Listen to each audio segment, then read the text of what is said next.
Eso es, a esa cúpula del Centro Niemeyer es lo que homenajea a este bombón que vamos a conocer a continuación, con el chocolate blanco como protagonista, como blanco es el color del Centro Niemeyer.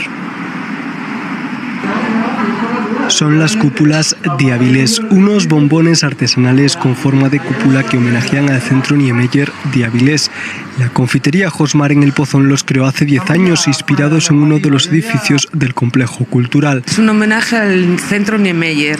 Pues bueno, a ver, nos sentimos casi que en la obligación de hacerlo, porque llevamos muchos años en Avilés y como un poco de homenaje, ¿no?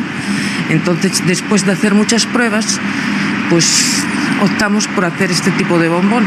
Este dulce combina hasta 3 tipos diferentes de chocolates. Destaca el blanco, cobertura que baña todo el bombón y que nos recuerda al color característico de la cúpula del Niemeyer. Lleva una crema París y luego lleva un praliné con almendra marcona, y luego la cobertura, el final, va bañado en una cobertura blanca. Es una mezcla de 3 chocolates, que cada uno da un toque y entonces el sabor es muy al paladar, estupendo.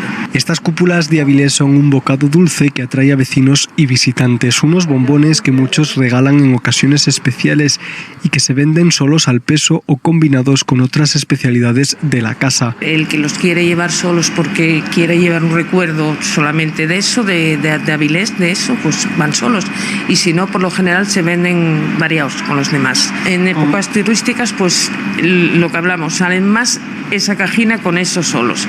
Luego el resto del año pues ya van más variados y demás. Un bombón artesano 100% avilesino para rendir tributo con su color y sabor a un edificio que es ya una de las imágenes icónicas de la ciudad.